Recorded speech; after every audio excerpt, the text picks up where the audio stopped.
Okay, కల్కి 2 release date అడగొద్దన్నారు కాబట్టి అది అడగం మేము. బట్ ఏంటంటే ప్రభాస్ గారు లెఫ్ట్ రైట్ సెంటర్ మొత్తం ప్రాజెక్ట్స్ అనౌన్స్ చేసుకుంటూ వెళ్ళిపోతున్నారు. అసలు మీకు ఎప్పుడు టైం ఇచ్చారు? ఆ స్క్రిప్ట్ వర్క్ ఎంతవరకు అయింది? అదే ఇంటర్ రిలేటెడ్ క్వశ్చన్ ఇది. అంటే మీరు you wore a T-shirt of K. అవును ఇంకా తప్పదు కాబట్టి అక్కడ చెప్పాలి. వాట్ ఇస్ ప్రాజెక్ట్ కే దగ్గర ఉన్నాం. ఇంకా వాట్ ఇస్ K2కి వెళ్దాం. ఇంకా K2 టైం ఉంది సార్, ఇంకా ఫిగర్ అవుట్ చేస్తారు. ఇంకా నథింగ్ కాంక్రీట్, ఒక డేట్ కానీ టెంటేటివ్గా ఏమీ అనుకున్నాం ఒక డేట్ ఉంది, ప్రెప్ అంతా నడుస్తుంది. బట్ ఎవ్రీథింగ్ ఈజ్ మూవబుల్ కదా, డిపెండింగ్ ఆన్. ఇప్పుడు అనుకుంటున్న డేట్ ఏంటో చెప్పండి పోనీ. మనకి డేట్ నన్ను అడిగితే నాకు అంటే ఇప్పుడు మీరు టెంటేటివ్ మూవ్ అవ్వచ్చు, కానీ ఇప్పుడు అనుకుంటున్న డేట్ ఉంటుంది కదా, తర్వాత మూవ్ అవ్వచ్చు. ఈ ఇయర్ ఎండింగ్ సార్, ఈ year ending around. Okay, and ఇంకొక క్వశ్చన్ ఏంటంటే చాలా మంది అడగమంటుంది క్వశ్చన్. ఫస్ట్ పార్ట్లో చాలా అక్కడ ప్రభాస్ గారిని కొంచెం తక్కువ డ్యూరేషన్ చూపించారు. How it will be in the second part? ఎక్కువ డ్యూరేషన్ చూపిస్తాం బాగా, మోస్ట్ ఆఫ్ దిట్ వస్తుందా? అది కాదు, అవును డెఫినెట్లీ. అంటే బికాజ్ డ్యూరేషన్ అని కూడా కాదు, but it was first part was చాలా. ఇప్పుడు ఆ మహాభారతం సెటప్ చేసుకొని, ఇప్పుడు సుమతి క్యారెక్టర్ ఏం చేస్తుందో చేసి, ఆ శ్రద్ధామ అనే అతనికి క్యారెక్టర్ అంతా చేసిన తర్వాత ఇక్కడికి వచ్చాము. సో ఇదంతా అయిపోయింది. ఇప్పుడు నెక్స్ట్ మిగిలింది only Bhairava and Karna angle. So second part full అదే ఉంటుంది. రాజమౌళి పెట్టుకుని ఆ సినిమాలో దీంట్లో రాజమౌళితో ఒక సీన్ యాక్ట్ చేయించారు కదా మీరు రాజమౌళి గారితో. అమ్మో ఇది దొరికామంటే 5 ఏళ్ళు అయిపోతారా బాబాయ్, బుక్ అయిపోతామని చెప్పేసి. ఇప్పుడు ఎన్ని సంవత్సరాలు మీరు బుక్ చేయబోతున్నారు ప్రభాస్ని? ఇది మనం ఎవడే సుబ్రహ్మణ్యం 10th యానివర్సరీ సందర్భంగా మనం ఇక్కడ హ్యాపీగా మాట్లాడుకుంటున్నాం.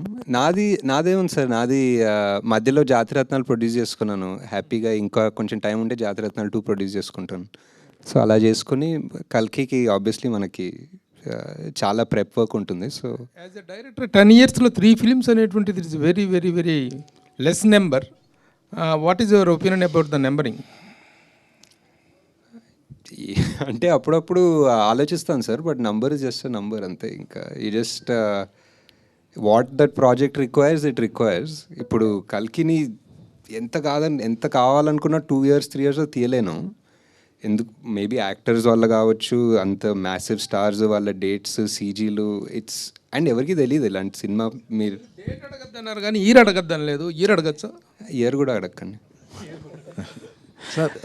మీ డెబ్యూ మూవీ ఎవడే సుబ్రహ్మణ్యం అంటే ఇది ఒక టఫ్ ప్రాజెక్ట్. డెఫినెట్గా ఇలాంటి కథతో సినిమా కూడా తీయొచ్చా అనుకున్న అలాంటి కాన్సెప్ట్. మీ ఫస్ట్ సినిమాకి ఇంత రిస్క్ చేయడానికి రీజన్ ఏంటంటే దాంట్లో కమర్షియల్ వాల్యూస్ కూడా మీరు ఏం చూడలేదు ఈ సినిమాలో. డెఫినెట్గా అంటే మీ మొదటి సినిమాకి, మామూలుగా మొదటి సినిమా అంటే డెఫినెట్గా ఒక కమర్షియల్ వాల్యూస్తో చేయాలని అనుకుంటారు అందరూ. మీరు ఎందుకు ఈ ఎవడే సుబ్రహ్మణ్యం లాంటి కథతో డెబ్యూ చేయాలని అనుకున్నారు? అంటే బిఫోర్ ఎవడే నేను చాలా 2-3 స్క్రిప్ట్స్ మీరు అన్నట్టు కమర్షియల్ అనుకున్న స్క్రిప్ట్స్ రాసుకున్నాను. అండ్ చాలామందికి ఇంక్లూడింగ్ వైజయంతికి పిచ్ చేశాను. యాక్టర్స్ ఎక్కువ మంది లేదు కానీ పిచ్ చేశాను. ఆ సోకాల్డ్ కమర్షియల్, నాకు అర్థం అయిన కమర్షియల్ ఎవరు ఒప్పుకునే వాళ్ళు కాదు, అండ్ ఎవరికి అర్థం కాలేదు, ఒప్పుకునే వాళ్ళు కాదు, and it didn't take off. And ఆ టైంలో ఐ జస్ట్ ఫెల్ట్ ఆ ఫస్ట్ సినిమా అనేది అట్లీస్ట్ ఒకటి తీయాలి. మేబీ చిన్న ఇండిపెండెంట్ సినిమా లాగానో, ఒక స్మాల్ బడ్జెట్ సినిమాలా తీస్తామని చెప్పి స్టార్ట్ చేసింది ఇది.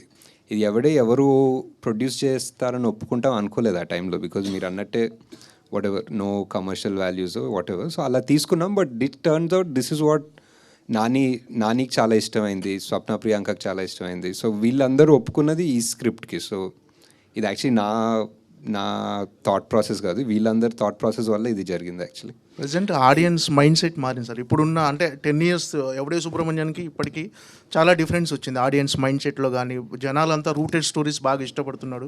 అంటే మామూలు ఓటీటీ వల్ల అన్ని లాంగ్వేజ్ల సినిమాలు, అంటే ఓల్డ్ సినిమా చూడటం, వాటి వల్ల డిఫరెంట్ కాన్సెప్ట్ సినిమాలు ఇప్పుడు రెగ్యులర్గా ఇప్పుడు అవే ఇష్టపడుతున్నారు.